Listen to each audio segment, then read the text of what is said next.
আসসালামু আলাইকুম। গতকালকে আমাদের রমজানের ঈদ গেছে। তো ঈদে আমি অফিস ছুটি পাইনি, যার কারণে বাড়িতেও যাওয়া হয়নি। ভাই বাড়িতে চলে গেছে, আমি একাই বাসায় আছি। তো গতকালকেও আমার অফিস ছিল, আজকেও অফিস ছিল। তো আজকে অফিস থেকে এসে ভীষণ খিদে পাইছে। তো ভাবলাম ঝটপট কিছু একটা রান্না করি।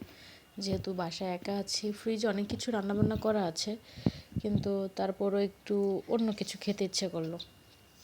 তো এসে ফ্রিজ খুলে, যেহেতু ফ্রিজে সব কিছুই আছে, ভাবলাম একটু ম্যাগি রান্না করি।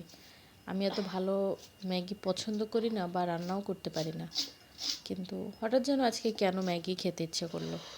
তাই একটু কাঁচামরিচ পেঁয়াজ কুচাই নিলাম, সাথে একটু টমেটো দেব। টমেটোটা আমার ভীষণ পছন্দ। অন্য কোনো সবজি নেই, যেহেতু ঈদের সময় এত বেশি সবজি টবজি কিছু কিনে রাখা হয়নি, জাস্ট একটু মাংস কিনে রাখা হয়েছে, ওটাই খাওয়া দাওয়া চলতেছে। তো ফ্রিজে জাস্ট টমেটো ছিল, আমি টমেটো একটু ছোট ছোট করে কুচি কুচি করে নিলাম।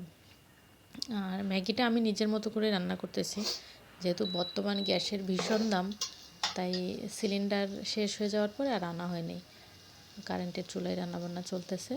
তো আমি ম্যাগি রান্না করার জন্য একটু পেঁয়াজ, তারপরে হচ্ছে মরিচ, ধনে জিরা, ধনে গুঁড়া, মানে মোটামুটি যে মশলাগুলো আছে আমি হচ্ছে অ্যাটাচড করে একটু ভেজে পানি দিয়ে নিলাম। এরপর ঢাকনা দিয়ে রাখবো।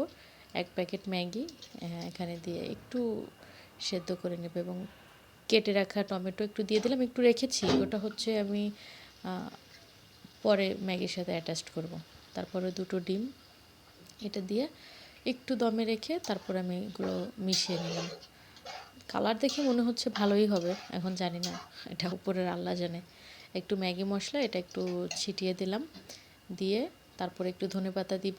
ধনেপাতাটাও আমার খুব পছন্দ, ধনেপাতার ঘ্রাণ, পুদিনা পাতার ঘ্রাণ, যার কারণে একটু ধনেপাতা দিয়ে তারপরে একটু ম্যারিনেট করব। ম্যারিনেট না, এটাকে হচ্ছে নেড়ে চেড়ে নিয়ে তারপরে হচ্ছে নামাই ফেলবো।